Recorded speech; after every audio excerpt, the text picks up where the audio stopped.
औज़ुबिल्लाहि मिनश्शैतानिर्रजीम बिस्मिल्लाहिर्रहमानिर्रहीम।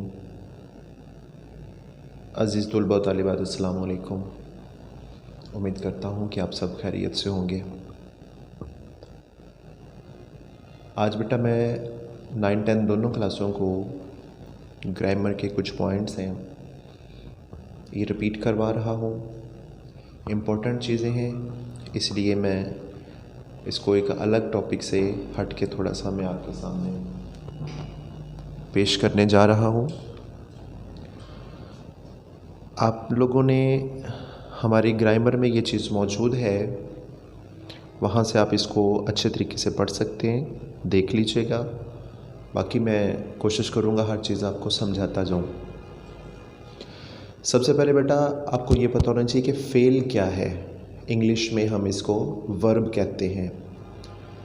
एक्शन वो कलमा जिससे किसी काम का करना, होना या सहना यानी बर्दाश्त करना किसी ज़माने में मालूम हो, यानी कि वक्त का इजहार पता चले, वक्त ज़ाहिर हो रहा हो। उस फ़ेल को, उस लफ्ज़ को, उस काम को, उस कलमे को हमने फ़ेल कहना है और इसी को हम लोग इंग्लिश में वर्ब का नाम देते हैं। मिसाल, नईम आया, तो यहाँ लफ्ज़ आया जो है ये एक फ़ेल है, क्योंकि ये नईम के आने को, नईम की पोजीशन को, नईम की हालत को ज़ाहिर करता है।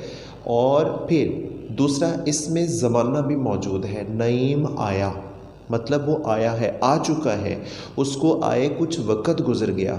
अब इस पे बहस बाद में होगी कि करीब या दूर के वक़्त को फिर आगे हम लोगों ने कैसे पढ़ना है। इसी तरह ताहिर ने ख़त लिखा, तो यहाँ पे ताहिर जो है वो फ़ाइल है, ख़त मफ़ूल है, लिखना उसका फ़ेल है। क्यों? लिखना एक्शन है, काम है, इससे ताहिर का वो अमल ज़ाहिर हो रहा है जिसको बताना हमारा मकसद है। तो यहाँ पे लफ्ज़ लिखा जो है वो फ़ेल है। तो ये बेटा इस तरह हमारे जितने भी फ़ेल हैं वो आप लोगों को पता चल जाना चाहिए। इसके बाद फ़ेल के ताल्लुक़ ज़माने के साथ होता है, और ज़माना आपको पता है कि ज़माना हम वक़्त को कहते हैं, ठीक है। तो ज़माने वक़्त के लिहाज से ज़माने को हम लोग 3 हिस्सों में तकसीम करते हैं, यानी कि ज़माने 3 किस्म के हैं। कौन कौन सा? नंबर 1 पे है ज़माना माज़ी, इसको फ़ेल माज़ी भी हम कहते हैं। ज़माना माज़ी जो गुज़र चुका उसे ज़माना माज़ी कहेंगे। मसलन कल, सुबह, ठीक है, परसों, एक हफ़्ता, एक महीना पहले, एक साल। तो जो वक़्त गुज़र गया उसको हमने माज़ी कहना है, ठीक है। वो आया।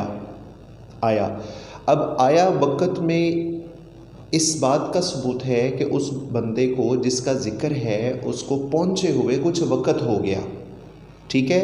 अब ये करीब या दूर की बात की है। अली ने ख़त लिखा, यहाँ अली ने ख़त लिखा, लिखा लफ्ज़ अलिफ़ के साथ बता रहा है कि ये माज़ी है। बारिश हुई थी, पता नहीं कब बारिश हुई थी, 2 दिन, 4 दिन, हफ़्ता पहले या 1 घंटा पहले हुई थी, सुबह हुई थी, रात को हुई। तो इसमें वक़्त का इजहार है, लेकिन वक़्त कौन सा है ये बाद में डिस्कस होगा। नंबर 2 पे है ज़माना हाल, इसको फ़ेल हाल भी कहेंगे। ज़माना हाल वो ज़माना जो मौजूद है उसे हम हाल कहते हैं। मिसाल के तौर पर मैं बोल रहा हूँ, आप सुन रहे हैं, हम पढ़ रहे हैं, बच्चे खेल रहे हैं, परिंदे उड़ रहे हैं, माँ खाना पका रही है, अज़ान हो रही है। तो ये बेटा सारे मिसालें ज़माना हाल की हैं। इसकी सबसे बड़ी पहचान रहा है, रहे हैं वगैरह, ठीक है। नंबर 3 पे ज़माना मुस्तक़बिल। मुस्तक़बिल फ्यूचर को कहते हैं, आने वाले वक़्त को कहते हैं। तो यहाँ पे मैंने इसकी पहचान आपको दी, आने वाले ज़माने को हम मुस्तक़बिल कहते हैं। मसलन मैं जाऊँगा, इम्तिहान होंगे, आयशा कपड़े धोएगी, फ़ातिमा खाना बनाएगी, आलिया सबक पढ़ेगी, माहा रोटी बनाएगी, आयशा कपड़े सिएगी।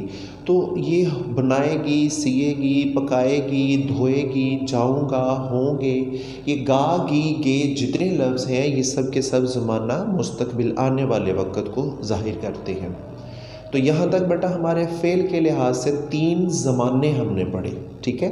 एक ज़माना माजी गुज़रा हुआ, ज़माना हाल मौजूदा, ज़माना मुस्तकबिल जो आने वाले वक़्त को ज़ाहिर करे। ये 3 ज़माने हैं। अब हम लोगों ने यहाँ से ज़माना कह लें या फ़ेल माजी कह लें, फ़ेल माजी की भी आगे कुछ इक़साम हैं। ये मैंने यहाँ आपके सामने स्क्रीन पे इसकी 6 इक़साम लिखी हैं। नंबर 1 है माजी मुतलिक, नंबर 2 पे है माजी करीब, और नंबर 3 पे है माजी बाईद, और 4 पे है माजी शकिया, 5 पे है माजी तमन्नाई, और नंबर 6 पे है माजी इस्तमरारी।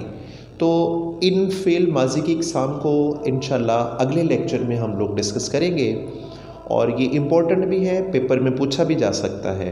मैं 9, 10 दोनों को ये रिपीट करवाऊँगा ताकि ये आप लोगों का पोर्शन जो है वो अच्छे तरीके से पेपर से पहले रिपीट हो जाए, और आपको बुक में पढ़ते हुए जो इस तरह के जुमले आते हैं वो पता चले कि ये अगर माजी है तो माजी की कौन सी किस्म है, फ़िल माजी है तो फ़िल माजी की कौन सी किस्म है।